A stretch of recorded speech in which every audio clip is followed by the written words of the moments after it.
data engineering. Ini supaya ada job. Arkan, mudah connect ke apa nggak? Orang-orang di US yang kerja di mungkin di Google, Amazon, apa-apa. Actually kayak last time I did tapi kayak for consulting and investment banking, tapi aku belum nyoba buat tax. Coba lah. Turns out one of my coffee chat gitu. Iya, bisa. Aku bakal coba besok. Semoga lah ya. Aku lagi mulai aktif ngelihat kayak updatean atau list networking event atau workshop sih. Same. Anjir, keren. Ternyata handshake banyak banget isinya. Iya, coy.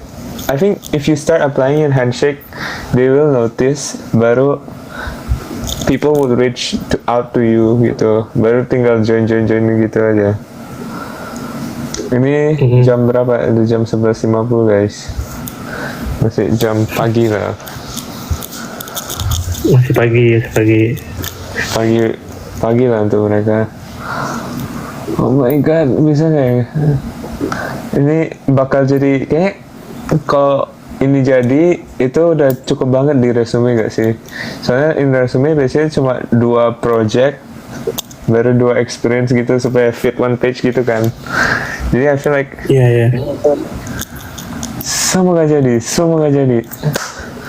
Berdoa. Tapi kenapa ya resume in the US tuh cuma 1 halaman? Aku lihat kalau di Indo bisa sampai 3-4 halaman. Iya coy. Aku pernah lihat punya Rachel lah 2 halaman lebih. Isinya teks semua. Ngeri banget. Makanya aku pas di Indo banyak ketolak apa karena cuma 1 halaman ya? Mungkin ya, nggak tahu ya. Kayaknya karena freshman sih. Iya, karena freshman aja sih. Unboxing gift lah. Bentar. Kan belum punya. Oh, kamu udah punya? Enggak. Yang mana ada lah. Mana bisa dikirim ke sini lah.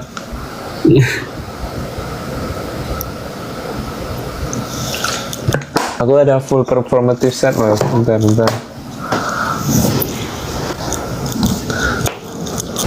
Lihat. Oh, di full performative set. Udah bisa performative for a cheap price. Soalnya kan udah dari temanmu yang suka bikin maca. Enggak. Itu beli sendiri. Beli sama temanku. Oh. Ini aku bukan performative set sih, tapi udah jadi. Does boba count as Ya lumayan lah ya. Lumayan gak sih? Boleh lah. Ada beli maca. Enggak lah, maca mahal lah. Mahal banget lah. $7. Tapi kalau di kampusku ada yang kayak pakai meal plan gitu loh. Bisa coy. Coffee shop. Dan ada macanya. Jadi kayak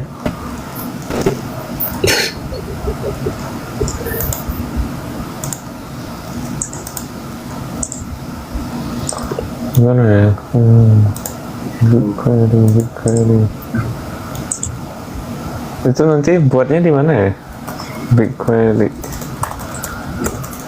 di collab atau di Kaggle Notebook atau Kaggle Notebook aja deh. Kaggle Notebook.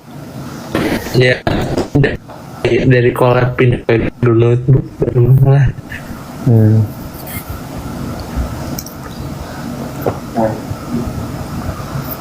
Google Student Ambassador, coba kita lihat. Apa itu? Kayak itu part time jobs nggak sih? Nggak tahu. Coba kita apply aja lah ya. Kampus ambassador itu kayak ini loh yang suka bikin event promosiin company-nya di kampus, terus kamu dibayar per jam biasanya $10 I think. Oh really? Oke. Aku di handshake suka dapat message itu sih. Oh. Ada aku belum gitu jago, belum dapat yang kayak gitu di handshake. Gak ada hubungan apa? Anjir lah. Nggak, karena mungkin aku ke career fair kali ya, jadi kayak di message itu.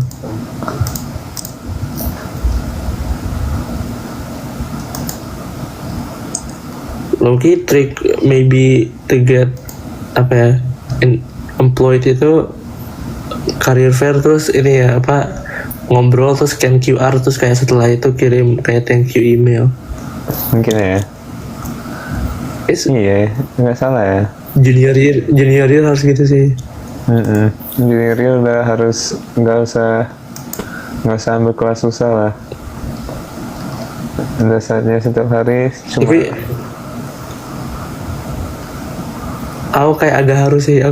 I just added A new major. CS and Econ as my second and third major. Apa coy? Gimana cara surveinya coy?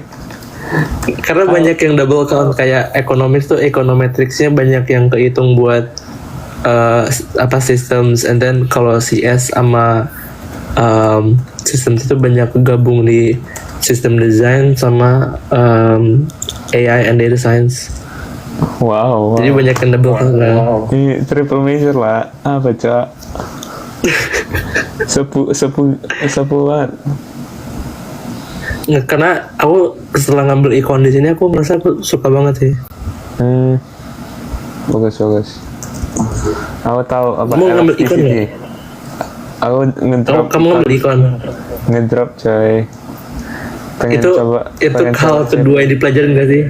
Apa? Hal kedua yang dipelajarin di kelas microecon. Iya, elasticity. Iya. Yang pertama pasti opportunity cost. Enggak, pertama supply demand. Oh, aku opportunity cost dulu. Supply demand. Supply sama dengan demand sama dengan efficient. Asik. Anjay. Ngeri banget lah. Kita belajar makro apa mikro? Nggak tahu, aku belajar intro to economy. Itu kayaknya itu mikro. Aku lebih suka makro sih. Kayak money supply, apa interest rates, labor market, seru sih. Sekarang aku lagi ngambil intermediate microeconomics. Wow.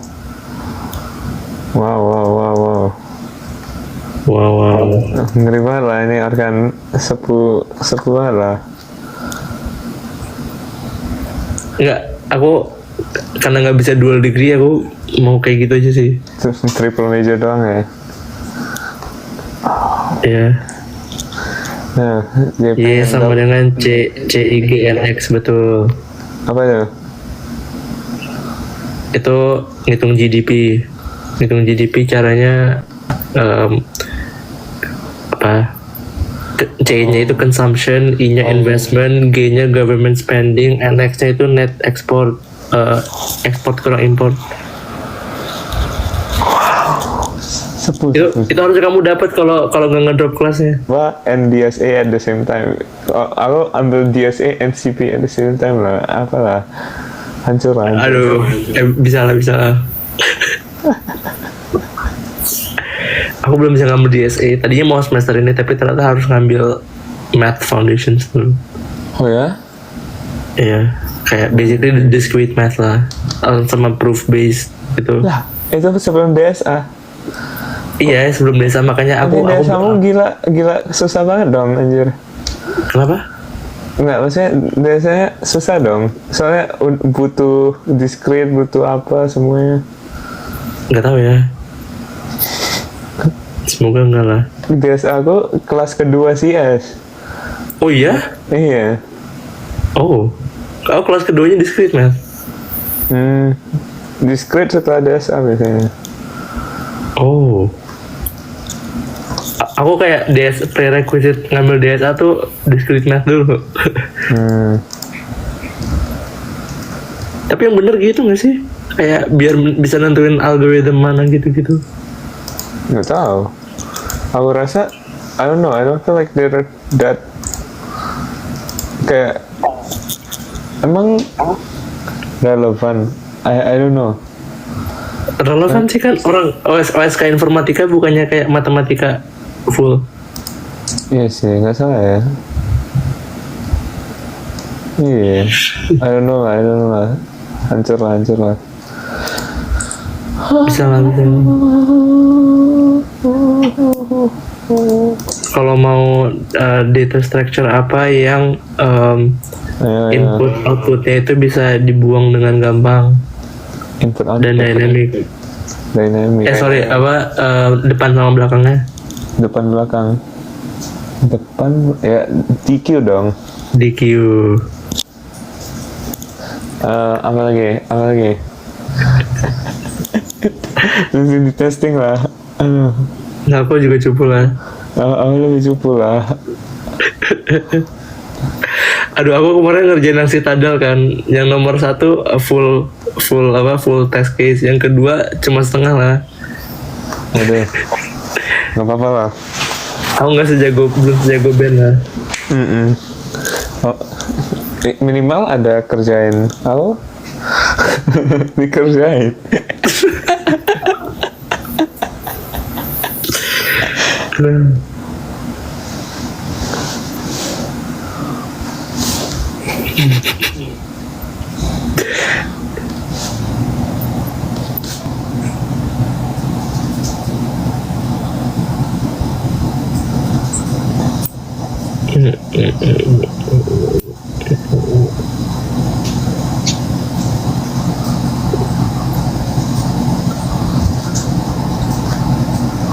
Ajak Abel Feli mau. Oh iya juga ya. Coba. Wait, aku Kita mau buat grup aja nggak sih? Nggak tahu sih. Kayak hi everyone, I'm live gitu. Ini kayak tinggal di apa aja. Tinggal suruh mereka ikut. boleh lah. Nah,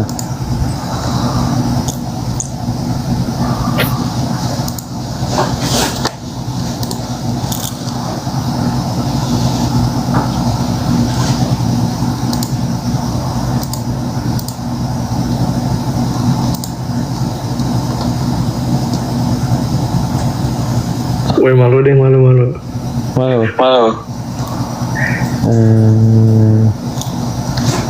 Gimana ya?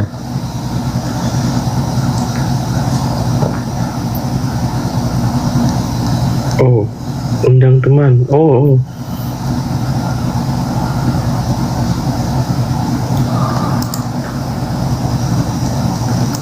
Austin kenapa ngambil kelas EE? Iya, nggak tahu kan, bau ya padahal. Iyalah. Kan kita harus belajar cara EE dengan benar. Anjay. Iya. Rusak. Benar.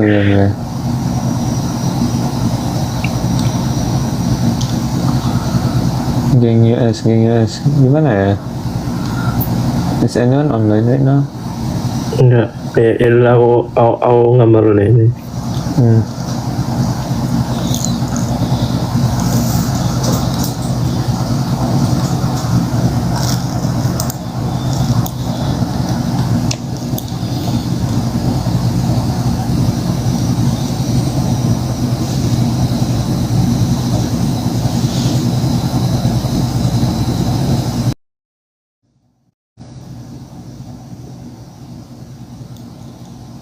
Halo.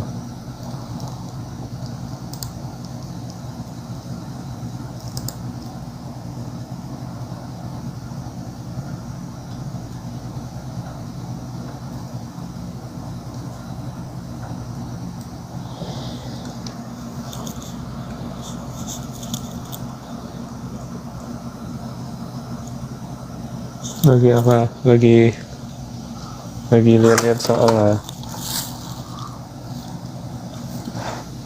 Maybe next time aja kali ya, biar kayak ada yang nge-promote di channel gitu, terus biar rame, kayak biar sekali gitu. Karena yang aku baca kayak banyak yang mau. Banyak yang mau apa? Maksudnya yang dari US full nge-live. Oh iya, boleh lah. Maybe ajak Nanti ajak Kenji and Nevin lah. Nevin kayaknya nggak mau sih, tapi boleh coba gas lah. Gas aja. Nanti iya betul direncanakan aja. Tuh, ya udah sekarang bahas apa lagi? Bahas apa? Bahas Ya aku sambil ngerjain problem set lah. anjay. Ya udahlah, aku juga sambil kerjain problem set anjay. Anjir. Oh, problem set apa ini? Yang lean out masih gampang lah. Bro, kemarin main Alts aku kuisnya gampang banget lah. Cuma suruh row reduce, terus apa namanya? Oh Terus iya. suruh determine ini Determine rank, solvable apa. determine whether it's Iya, an rank echelon. nullity, nullity. Boleh lah. masih gampang lah. Masih week 1 lah. Week 2 vector space, subspace. Memang row Aku echelon itu first meeting ya? First meeting. Eh, Karena basically aku di multivar udah belajar. Oh ya? RFF. Iya. Bro sangat bagus. Gaussian algorithm ya. Iya, Gaussian algorithm. RFF.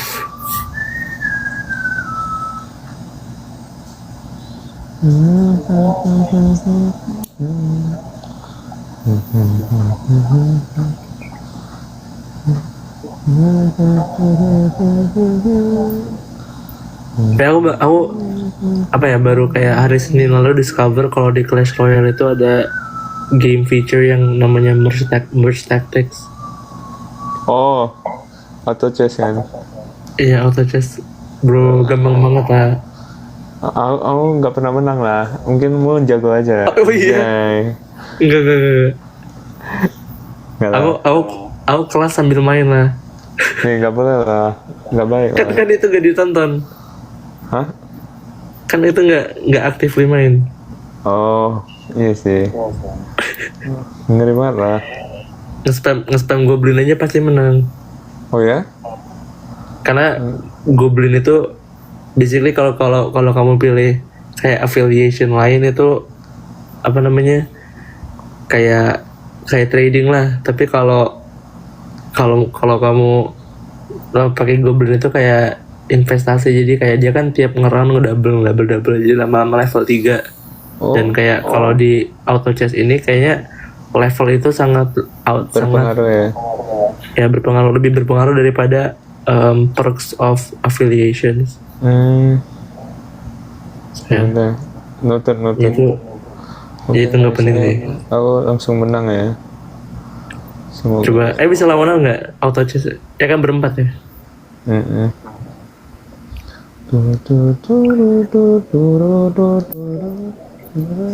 Jadi kamu udah berapa kali ganti jurusan? Belum lah. Kan belum. KMI ke CI ke CS. Nggak apa-apa lah. Aku nanti kalau di resume masih ditulis CS plus II anjay. Ada lah. Keren sih CS plus II. Iya kan. Kelihatan keren lah. Tapi aku kemungkinan besar nggak bakal namatin CS plus II lah. Cuman untuk resume doang coy. Well, Loki nggak apa-apa sih kayak. Loki make sense kan? Karena kita udah clear major belum apa. Terus final year ngedrop. Iya, final year kan drop coy. Coy. Final year ngedrop. Aku ada satu kakak kelas lah yang kayak gitu. Dia pas apply Google Step dia kayak apa coy? Dia CS plus Econ plus Stats. Anjay. Setelah masuk langsung di drop semua ya, kecuali Econ. Jadi CS-nya pun di drop coy. Kalau nggak salah ya. Aku lagi mau coba nambah minor matematik sih karena banyak kelas yang overlap juga. Oke. Ini pengeri lah. Nggak, sebenarnya the thing is yang bagus itu apa ya? Yang penting for majors. Yang penting ngeplannya sih. Biar nge-fulfill semua. Karena kalau di aku nambah major harus ada course planning kan. Bro for majors. Ngeri banget guys. memaksimalkan inilah 4 tahun. Memaksimalkan uang ya. Nggak sih, ya. Memaksimalkan tuition cost. Ini sambil kerja sambil apa? Oh, sebut. Udah ambil triple major kerja. Nggak sih, jujur apa ya? Kayak I'll be more stressed kalau belajar kayak CS doang gitu, karena kalau ada ikonnya jadi seru. Oh ya? Terus Ya, ikon itu seru banget sih. I don't know, I've never taken econ. Game theory, econometrics seru.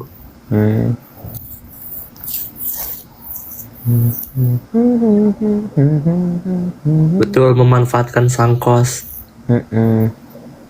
Wait, what does that mean?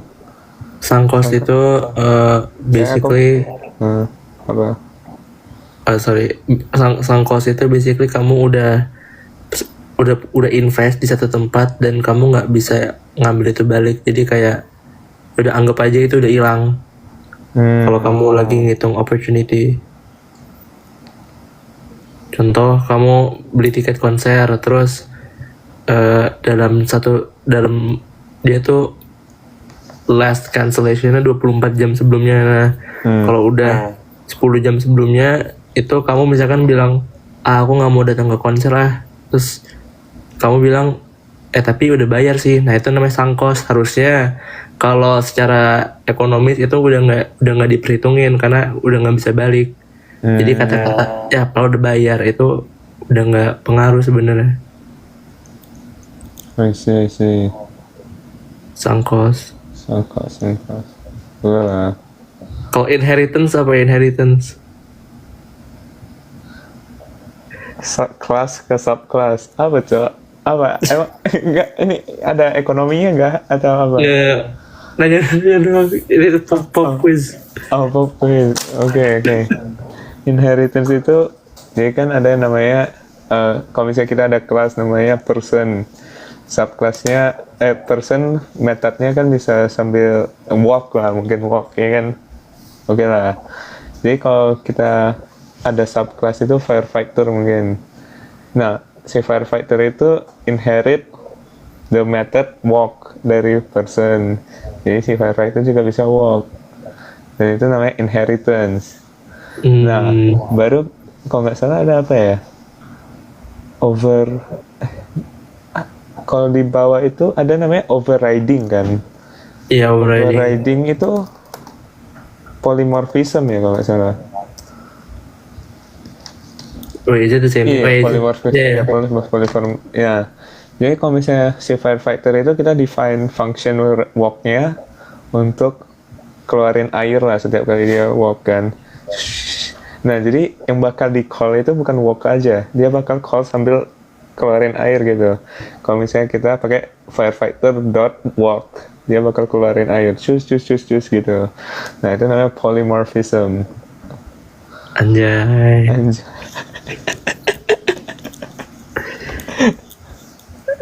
Latihan technical interview. Kalau apa ya? Ada technical interview nih. Kalau mau buat equality comparator pakai apa? Sama dengan. Ya kalau misalnya, kayaknya susah ya. Kamu udah pernah ambil kelas apa nggak? Kelas logic gate gitu nggak? Aku nggak ada kelas logic gitu ya. Oh ya, apa-apa. Jadi, kalau misalkan kayak ada 4 bit, gimana cara kita tahu 4-4-nya itu sama? Kayak misalkan like A is 4 bits, B is 4 bits, baru kita masukin kayak ini operator kotak gitu, keluarnya itu whether true or false. Oke. Gimana cara tahu bahwa 4 bit itu sama?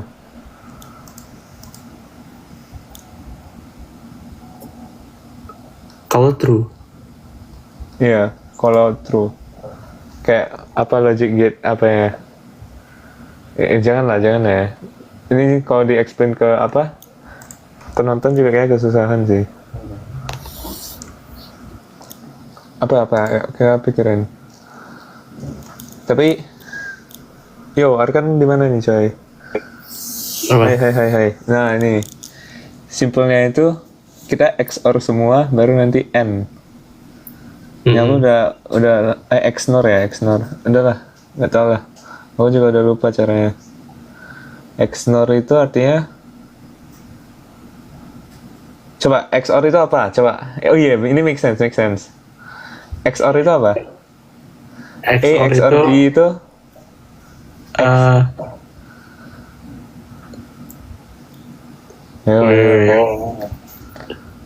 XOR B itu kalau kalau salah. Kalau dua-duanya true atau dua-duanya false jadi false, tapi kalau salah satu true jadi true. betul, itu XOR. Jadi kalau Iya, XNOR apa? Kalau harus dua-duanya true atau false. Oke, itu artinya equality for one bit dong, ya kan? Ya, Oke, equality for 2 bits. Ya. Cara buat jadi equality Four for bits. 4 bits gimana? One bit. Soalnya kan kan cuma satu kan. Ya, kalau cara buat 4 kan XNOR. Berarti XNOR untuk bit pertama, baru XNOR untuk bit kedua, baru apa dia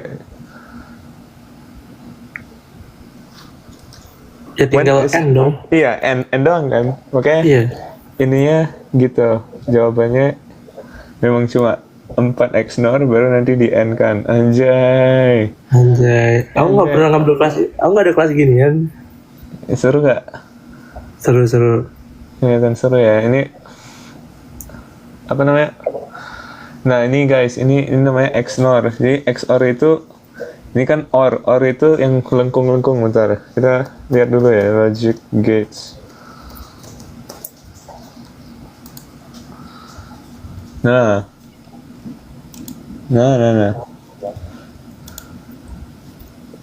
Ini kok jelek banget ya. Nah nih.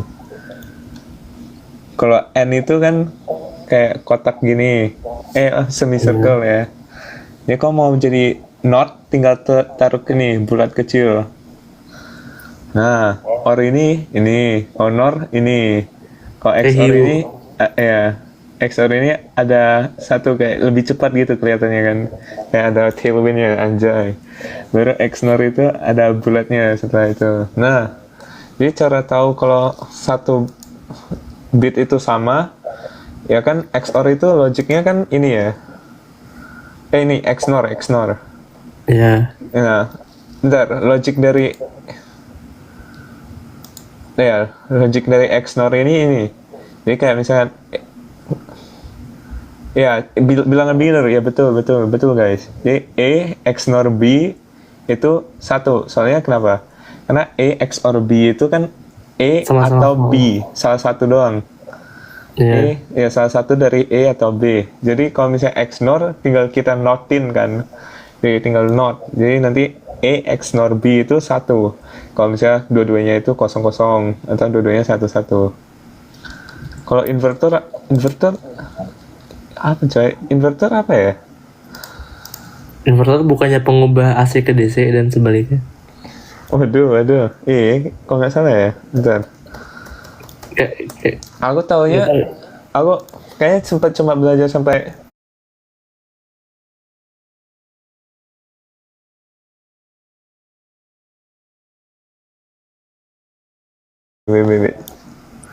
Aku pernah belajar full bridge rectifier, anjay.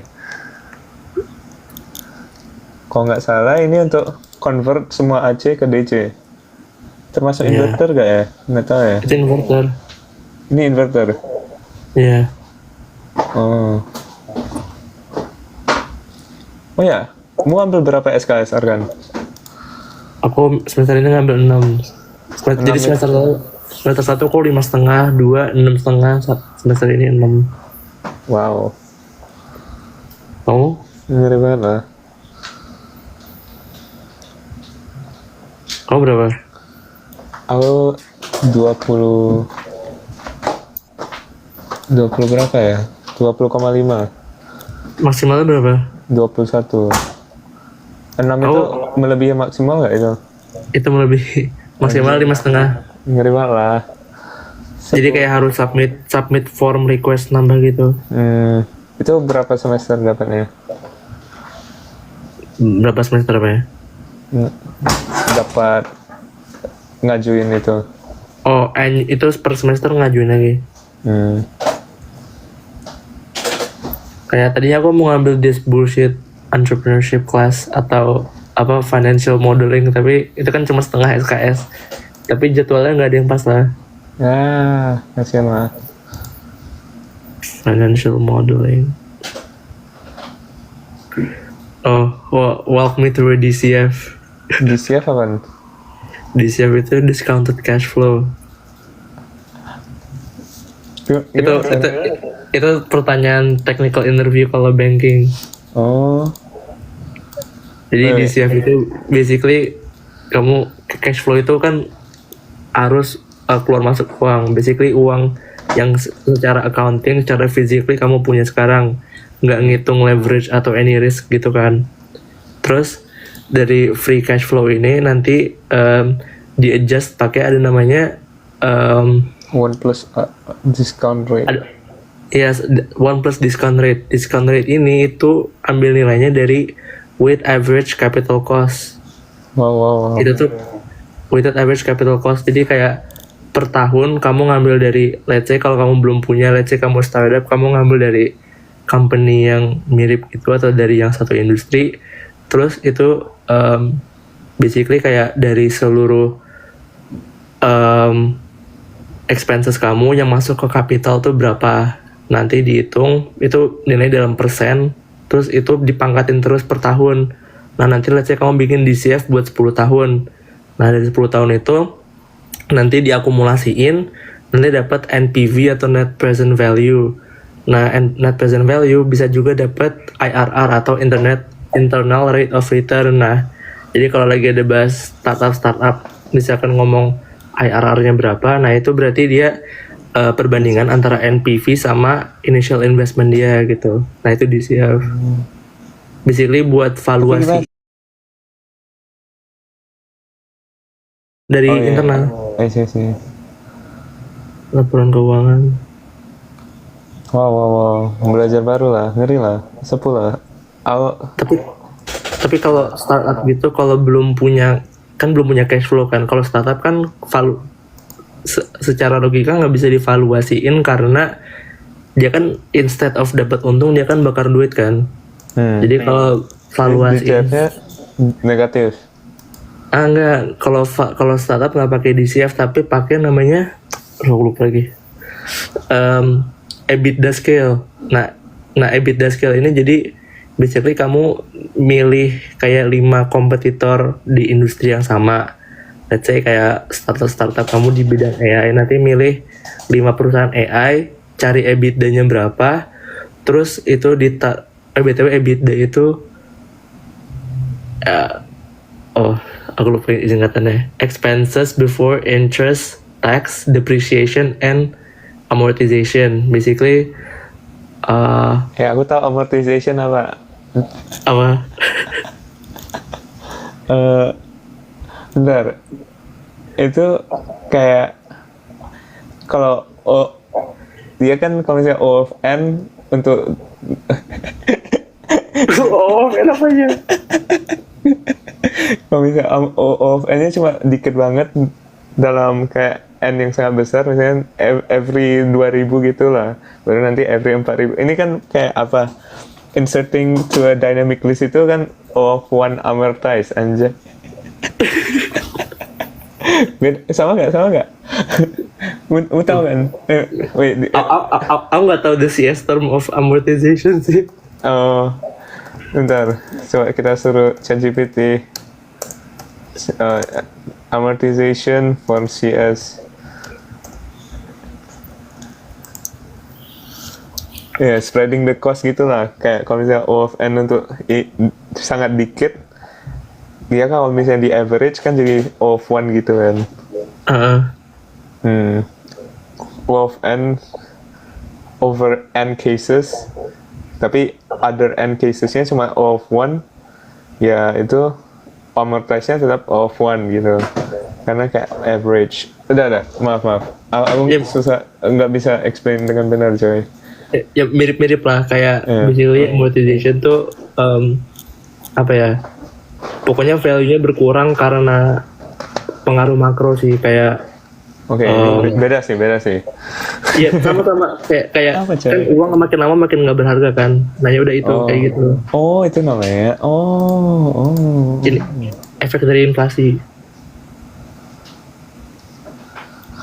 Kalau depresiasi itu, jadi kamu punya suatu aset, let's say mobil paling parah. Depresiasi adalah let's say kamu beli 500 juta.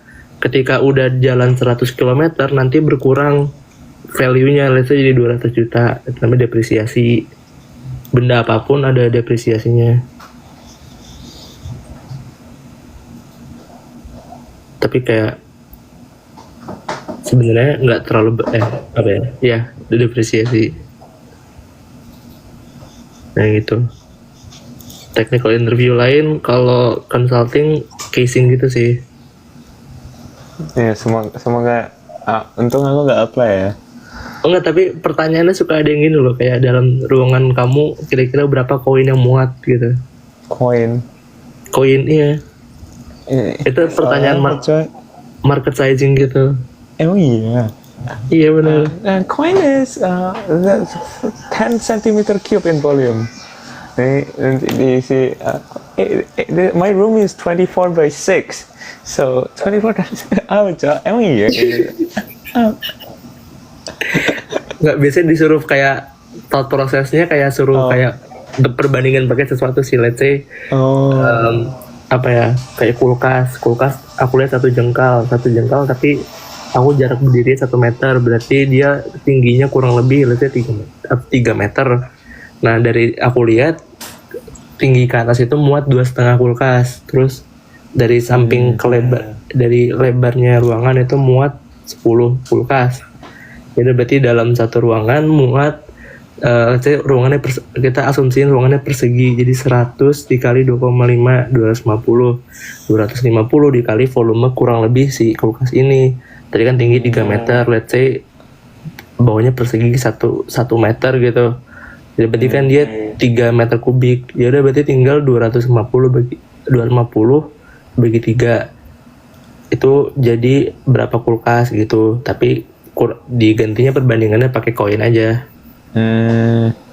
Pertanyaan-pertanyaannya kayak gitu. Anjay. Aduh, kayak apa?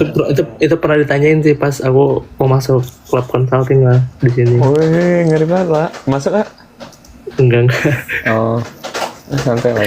Itu pas masih freshman aku kaget banget lah terus kayak gini. Bro, gue cuma pengen masuk klub. Jadi kamu kayak kompetitif gitu nggak? Klub application-nya? Consulting pasti lah. Tapi kalau klub engineering kayaknya nggak gitu deh. Kalau di aku engineering yang ketat tuh di ini sih, buat apa namanya? Formula Formula One. Nih, kita belajar apa nih? DFS. apa tuh DFS? Binary search sih. Binary search kan kayaknya lumayan. Number detective. Number detective. Mau nggak? Kita explain. Binary search apa tuh? Ya, guys. Jadi nih strategi number detective. Kalian tahu nggak caranya gimana? Gimana? Ayo, coba kita tanya ini dulu. Kita tanya penonton dulu. Kalau kalian main number detective, pakai apa? Nebak-nebak aja kayak yang di apa namanya Nevermore Academy. Kayak di apa? Nevermore Academy. Oh iya, nebak-nebak aja. Itu loh yang cewek Netflix. Waduh, parah nggak nonton. Oh, belum nonton sih, tapi kayaknya seru sih. Jadi kalau ada sorted sequence of numbers, Jadi kok 100 sampai 999 kan itu shortcut ya.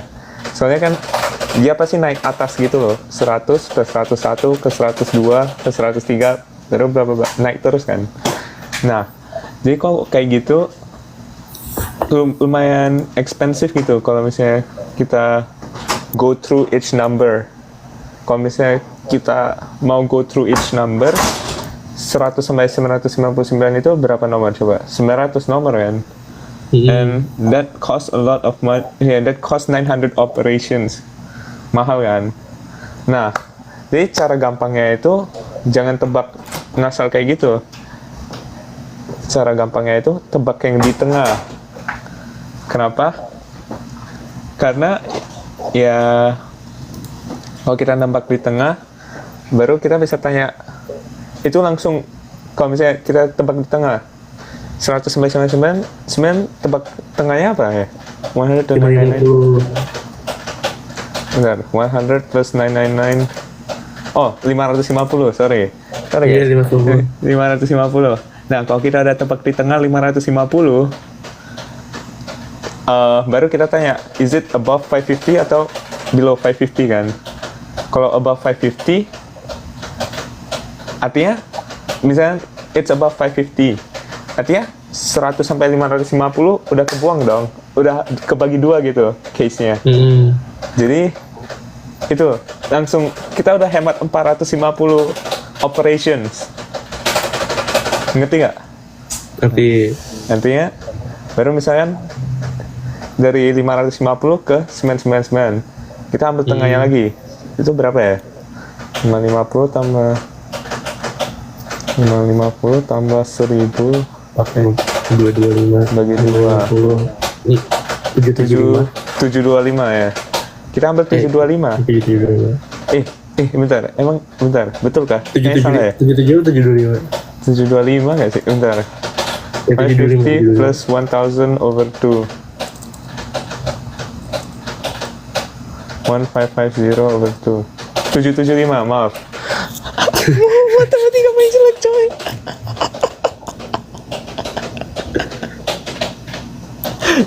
Oke, baru kita tanya, is it above 775 atau below 775? Kalau below 775, artinya kita udah buang 775 sampai 999. Udah hemat 225 operations. Baru kita kecilin lagi, 550 sampai 775. Baru kita ambil tengahnya lagi. Itu berapa ya? 630-an lah. And then we udah buang 110 gitu. Tinggal 110. Nah, ini artinya operation yang kita buat baru 3, tapi udah buang 800 possible numbers gitu loh guys. Dan itu sangat menghemat chances kan. Jadi ini itu operasinya namanya binary search anjay. Dan kalau nebak-nebak ya nebak-nebak kan nama search apa? linear search. Linear search urutan kan? Iya, sequential ya? Bukan deh. Apa dong? Urutan. Kalau nebak-nebak Bogo search. Oh ya? Apa namanya? Ya. Bogo. Bogo search. Gimana cara spellnya? BOGO. BOGO search.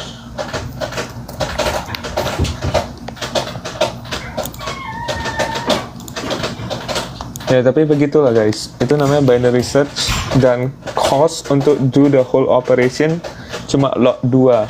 Kalian tahu log kan? Logaritma. Jadi kalau log 2 dari 2 itu berapa? Ayo. 1. Log 2 dari 256. 8. Nah, log 2 dari 1024. Lewat. Log 2 dari 1024. Udah malam. Nggak apa-apa, santai. 10. Nah, 10. jadi operasi yang kita ada tadinya berapa? N-nya 100 sampai 99, N-nya berapa? 900 kan? Nah, dia itu di bawah 1024. Jadi, kalau kita floor function-nya itu artinya log 2 dari 900 itu sekitar 9 komaan lah. Tapi kita kecilin, kita floor. Jadi kalau misalnya 9,4 di floor itu lantai ya. 9. Itu jadi 9. Nah, jadi operasi yang kita harus cuma lakuin untuk menebak angka yang benar dari detektif Han itu cuma 9 operasi, guys. 9 operasi itu max-nya. Jadi, setelah 9 round pasti udah ketebak kalau kita pakai binary search. Wow, satu Jadi, lecture ya, DSA. kalau misalnya kita linear search kan 900 tebakan ya. Jadi itu susah lah. Tapi kalau binary search cuma 9 tebakan udah dapat gitu.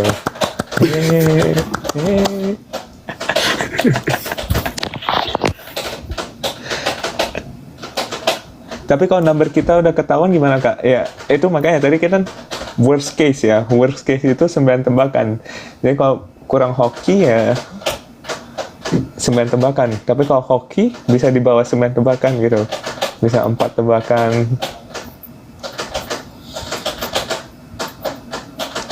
Gimana caranya menentukan numbernya? Ya, strateginya yang kayak Vanes lah. Itu yang paling bagus kayaknya. Ngambil tengah-tengah. Nggak, Vanes kalau nggak salah kan apa ya? Dia kan ambil yang beneran kayak faktornya jelek banget kan. Dia 2 kali 13 kali 31. Itu kayaknya susah tebak gak sih? Ya, itu susah tebak.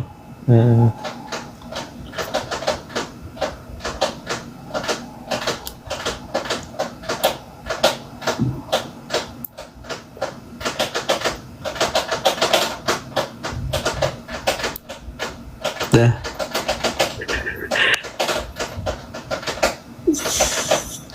Kan kamu wawasan kimia. Kalau kimia gimana kimia?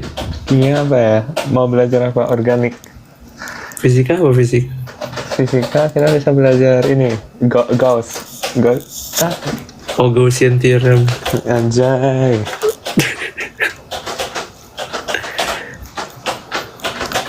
Aku masih ada lecture notes-nya sih. Kayak konsep fisika elektro yang paling gampang itu apa ya? Gauss gak sih? Ya, hukum Coulomb lah. Oh, hukum Coulomb ya? Iya, gak salah ya. Ada Gaussian theorem. Gaussian. Anjay. Basically, Gaussian theorem itu aplikasi dari multivariable calculus. Tapi kalau konteksnya elektro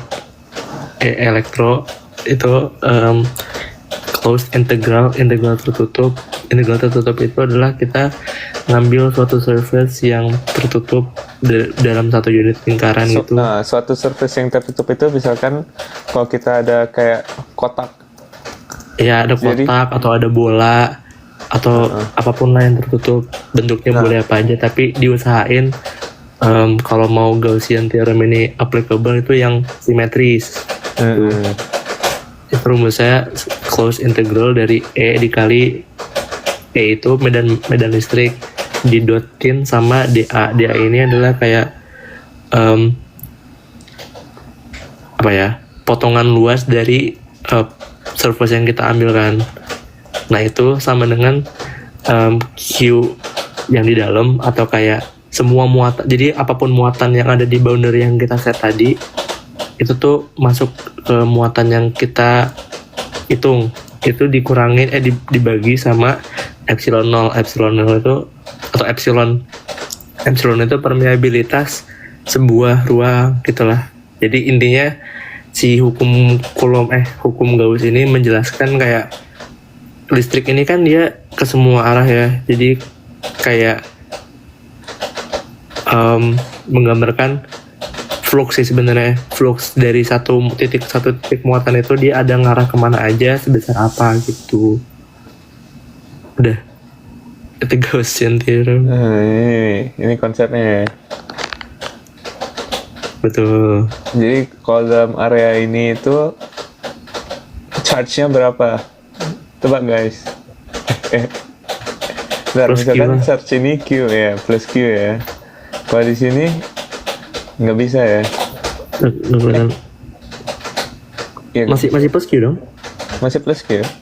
Tapi kan maksudnya kalau kita nanya muatan doang masih plus Q. Cuma kalau kita nanya Gaussian surface kita ya enggak. Karena di luar. Sih. Aduh. Aku juga udah lupa lah. Kecuali itu konduktor ya, jadinya minus. Aku udah lupa guys. Yang aku yang udah ambil kelasnya aja udah nggak gitu ngerti, apalagi kalian ya, maaf ya. Kalau kimia apa? Ini jangan stoikiometri. Kita yang gampang-gampang aja lah supaya bisa diajari apa ya? Gerak parabola. Gerak parabola. Janganlah terlalu. I don't think it's that interesting. Bentar. Iya. Osilasi. Apa? Osilasi boleh. Osilasi basically goyang TikTok lah, velocity. Bolak-balik. Boleh. Awalnya aku coba osilasi. Awalnya aku cobain ikut ketagihan. Bentar, kita lihat. Oh, soal astronomi apa cuy? Soal astronomi. Oh, bentar. Oh, ini seru. Apa ya? Main tebak-tebakan bintang. Ya, silakan. Rasi bintang mau apa? Pisces. Sama ya? Really? Mau tanggal berapa? Aku 25 Februari. Oh, ya sama dong. Sama? Ya, Pisces, enggak, maksudnya sama-sama Pisces. Aku Maret 14. Oh. Oke. Wait, aku lupa bintang paling terangnya Pisces apa ya? Mana gue tahu coy. Nih guys, tinggal di search di Google loh. Anjay.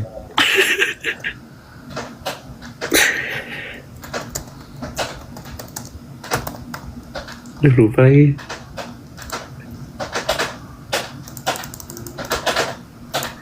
BTW aku astronomi, tapi aku tidak percaya astrologi. Astrologi itu tidak benar ya guys. Kayak apa? Ada yang percaya kayak kalau Mercury retrograde itu terjadi apa, atau kayak kalau apa-apa. Aku nggak percaya. Karena nggak ada hubungannya, basically kan. Itu cuma konfigurasi bintang di langit kan. Nggak salah sih. Setuju. Oh ini apa rasi bintang yang merupakan zodiak tapi dalam kalender kita nggak jadi zodiak? Ada satu.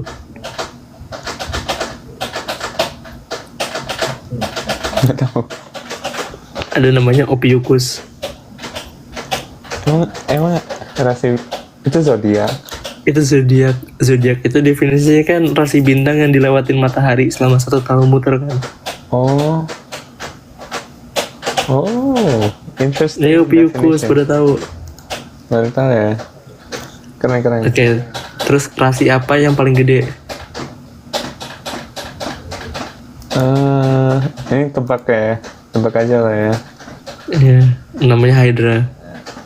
Lah, itu juga emang ada Hydra di.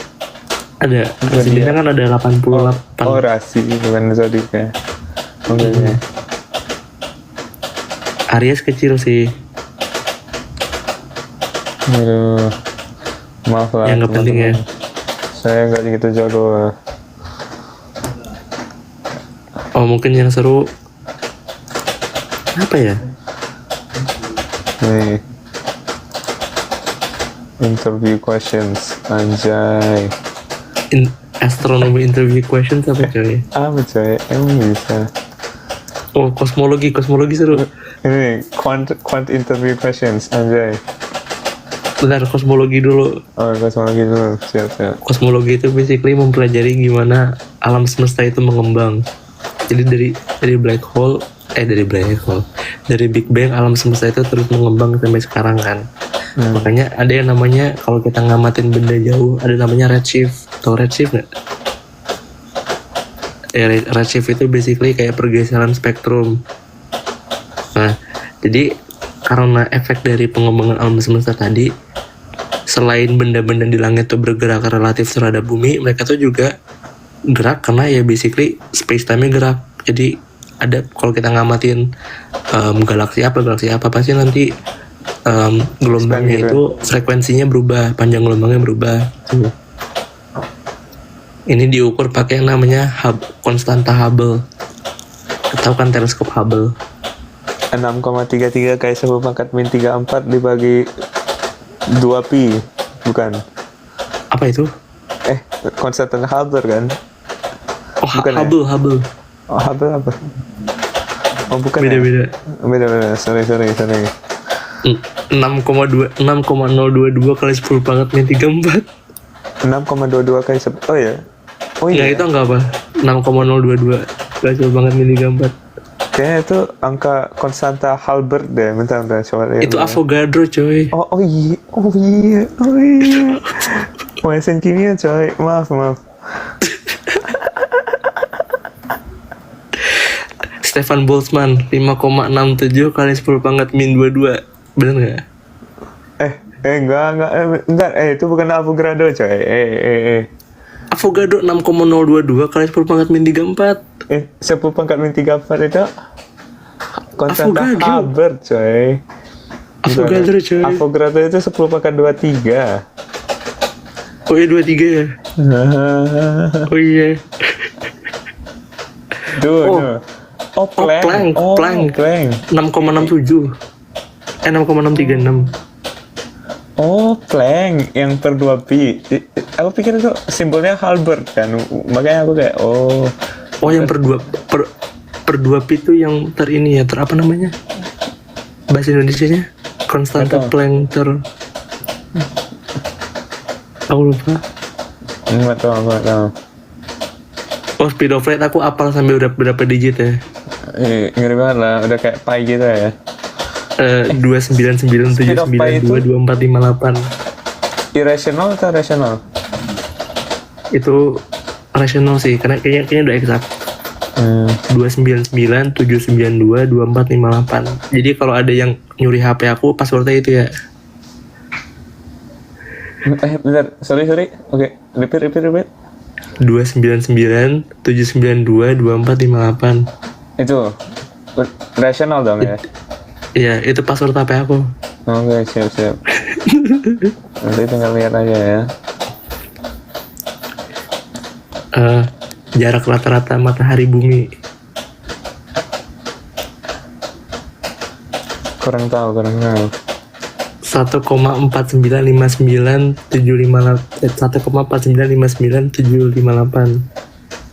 kali 10 pangkat 11 meter. Oke, maaf. Aku nggak tahu yang kayak gini lah. Ini ngeri banget lah. Emang gak penting sih, tapi ya udahlah. Udah lah.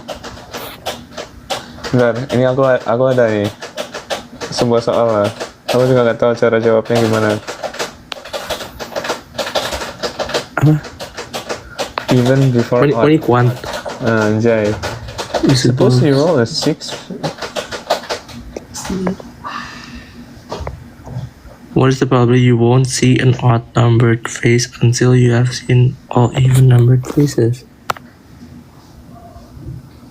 Ya half gak sih? 3/6 3/6.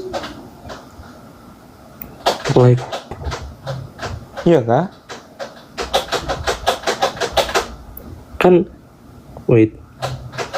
kan pertama even or odd ya setengah, terus setengah kali Setengah. yang kedua 2/3 salah 1/5 Kenapa 1/5? 2/5 Bentar, wait. Suppose Enggak kan, pertama 3/6 kan even ada 3 total 6 kan, 3/6 kali 2/5 terus kali sama 1/4 Oke. ya kan, sisanya bebas lah kayak gimana. 3/6 kali 2/5 kali 1 berapa? Setengah 1/4 1/8. Baru sisanya kali 1 kali 1 kali 1 ya. Baru kali 6, 1/20. baru kali berapa faktorial Kali. ini? 6 faktorial bagi 3 faktorial ya? Bentar. Aku minta ya. 1/20 terus kali 3 kan eventnya kan bisa ditukar-tukar. So, Oh iya. 3/20. Ya kita jawab.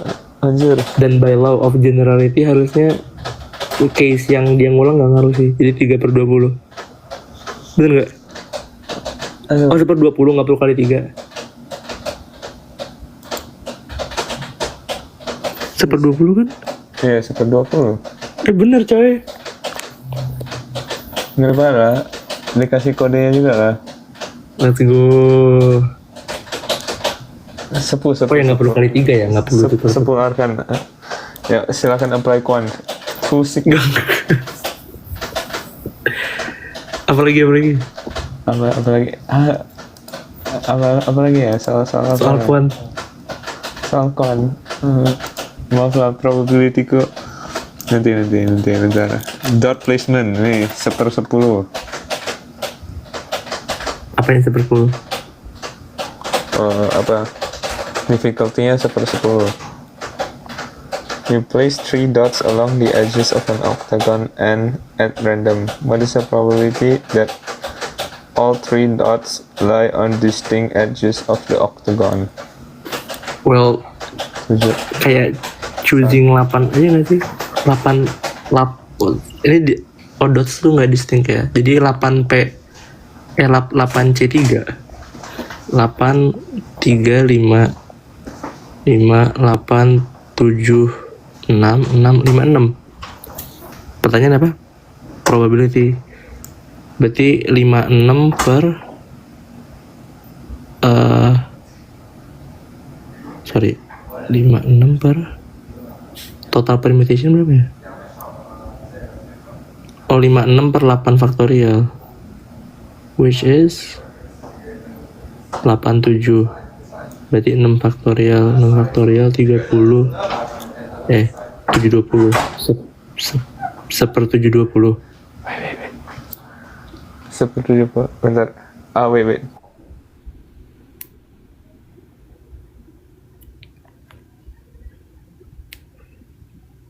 Bener nggak? Nggak pakai salah. Semoga bener ya. Ini congenius ini. Oh 21/32. Ya aku pikirnya juga ini sih. 1 kali 7/8 kayak 6/8. Tapi 1 kali 7/8. Oh ya bener ya. Nggak perlu permutation ya. Kombinatorik. Aduh, I have to log in lah. santai. Aku nggak bakal apply kayak gini. Lah, itu kamu apply sih tadi. My limits Citadel aku apply-nya suwe bos. Oh iya, kenapa nggak kayak gitu doang ya caranya? Sorry. Suara apa tuh? Suara temanku lagi main Osu. You know Osu? Ya. Ya, maaf ya agak ribet. Oh, pantas kayak clickingnya. Tuk kan. Pakai keyboard mekanikal. Sweet. Sliding windows. Wow, sepuh ini mah. Ini aku baru belajar 1 minggu yang lalu lah sliding windows. Sliding windows kamu punya left right ya, kalau kurang kalau sorted arrays, kalau misalkan targetnya lebih berarti yang kiri geser kanan, yang kanan geser kiri, ya udah gitu aja sampai ketemu targetnya kan. Kalau nggak kita kasih yang lebih gampang, 2 pointers. 2 pointers itu yang 2 pointers. Oh itu kebalik ya? Itu 2 pointers ya? Sliding windows yang satunya 2 step ya? Enggak, itu juga 2 pointers. Sliding windows itu kamu kayak taruh ke left, baru kamu taruh ke right kan? Oh ya itu bener kan tadi? Iya. Baru kalau misalnya ada sesuatu, right-nya maju terus sampai left-nya. Tapi sliding window itu basically 2 pointers tapi you take account of everything in the middle gitu loh. Kayak sumnya atau apa ya. Kalau 2 pointers kan cuma I only look at the element I'm pointing at gitu. Nah, jadi anyways. Pointer 1 jalannya stepnya 1, pointer 2 stepnya 2 sampai mereka ketemu lagi kan. Ya kita lihat nih, remove duplicates. Nah, soal pertama lah soal. Given a sorted list of numbers, remove duplicates and return the new length. You must do this. Kalau di Python tinggal set input aja lah. Apa set input? Maksudnya? Iya kan, ngilangin duplikat tinggal jadi set, jadiin list lagi. Oh, nggak salah ya. Nggak salah. Nah, itu cara yang pasti ditolak lah. Tapi nggak apa-apa lah. Yang penting keren. Bahasa suka pakai apa guys? Ini caranya itu logiknya. Bisa kita start ada 2 pointer left sama right. Right itu maju terus. Ini sekarang udah right ya, right di sini ya. Baru kita compare. Di setelah right maju kita compare. If left equals to right, then kita buang. Atau enggak kita buat new array nggak sih? New array aja ya. Yang distinct. Iya boleh. Without using extra memory coy. Oh nggak boleh. Nggak boleh. Oh.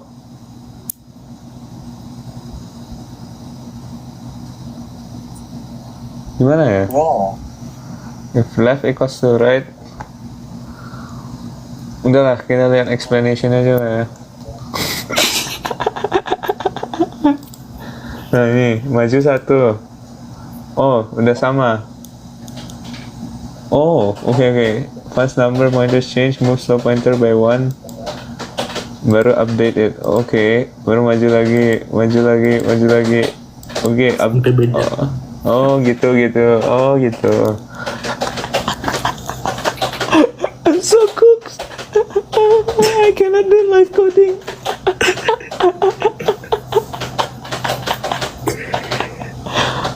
Iya, kalau nggak ada syarat nggak boleh nambah memori, gampang sih bikin list baru aja.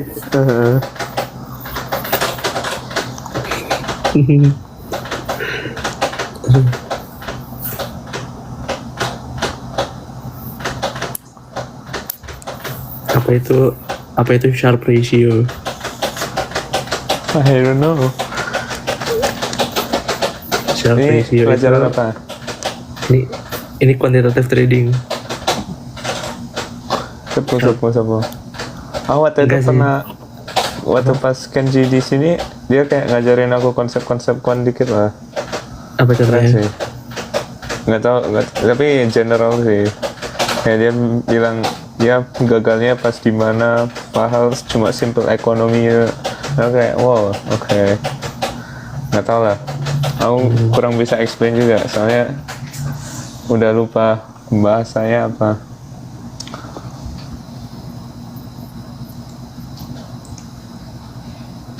Oh ini seru sih, ini relatable sama yang lagi terjadi. Jadi kan kalau kalian baca berita kan Menko yang baru kan mindahin kayak berapa triliun dari BI ke Bank BUMN kan. Nah itu tujuannya apa? Jadi tujuannya itu bisa dijelasin pakai namanya formula of money supply. Rumusnya itu MV sama dengan PY. M itu jumlah uang yang beredar. V itu kecepatannya ini apa ya, dalam satuan apa sih, lupa lagi ya gitulah, sama dengan P nya itu price. Jadi kayak level of price sekarang tuh berapa, pokoknya semakin tinggi berarti uang itu semakin nggak berharga gitu, semakin price levelnya tinggi. Y-nya itu GDP atau bahasa Indonesia apa ya? Pendapatan per kapita. Ya gitu. Nah, jadinya kalau nanti uangnya dipersebarkan banyak, itu kan money supply-nya bakal banyak. Jadi GDP-nya bakal nambah. Makanya kemarin baru-baru ini IHSG atau indeks saham Indonesia kan naik kan. Itu. Tapi bener kan kalau uangnya disimpan bank max 10%. Nah itu kan bisa diganti-ganti ya. Jadi ada namanya money multiplier. Jadi suku bunga maksimal bank suku bunga minimal bank itu kalau kita ambil 1/nya itu jadi berapa kalinya uang yang ada di situ. Jadi misalkan gini, misalkan rasio apa sih maksimal nyimpen di bank itu minimal nyimpen di bank tuh bunganya 10%. Reserve rate itu berapa jumlah dari, jadi kalau bank mereka kan banyak pinjem tarik kan. Nah, tapi harus ada berapa persen yang disimpan di bank itu. Nah, persenan ini namanya reserve rate, minimal reserve rate, misalkan 10%. Nah, kalau kita ambil 1/nya, itu nanti akan menggambarkan uang yang beredar itu berapa kalinya uang yang ada sebenarnya. Jadi gara-gara banyak peminjaman bank-bank ini, nanti uang yang beredar itu seakan-akan lebih banyak daripada uang yang asli itu. Jadi itu menggerakkan roda ekonomi gitu kan. Nah, itu jadi kalau tadi return rate minimum reserve rate 10%, berarti 1/0,1, berarti jumlah uang yang beredar di pasar saat ini itu 10 kali daripada yang ada aslinya gitu. Nah, itu relatable to real life. Oh, I see. Ini sekarang itu cuma wait.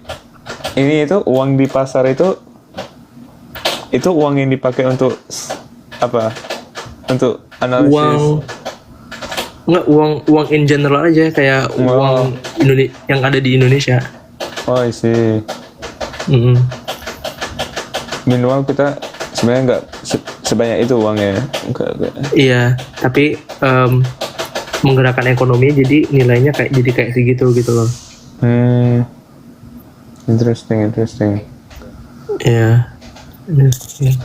Nah, ini makanya suka pada bilang pertumbuhan ekonomi 6%, 7%, 8% tuh bisa dari kayak gini. Nah, tadi gara-gara rumus yang MV sama dengan PY kan, kalau di sebelah kirinya jumlah money supply-nya nambah, GDP-nya bisa nambah juga dong.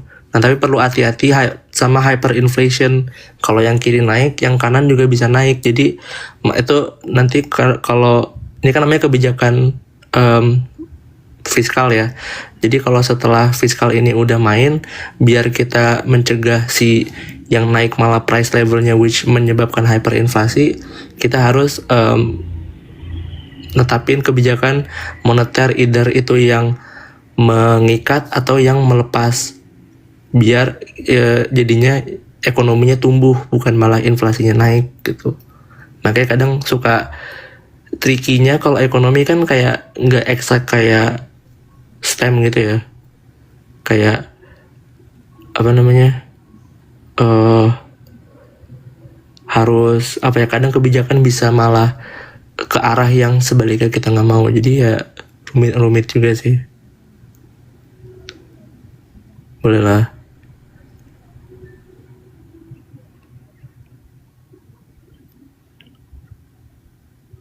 Kalau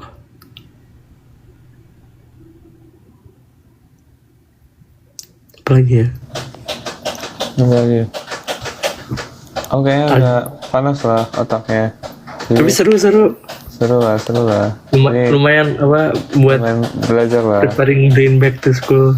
Anjay. Sekarang kita sambil nonton TikTok Reels Brain Rot aja ya.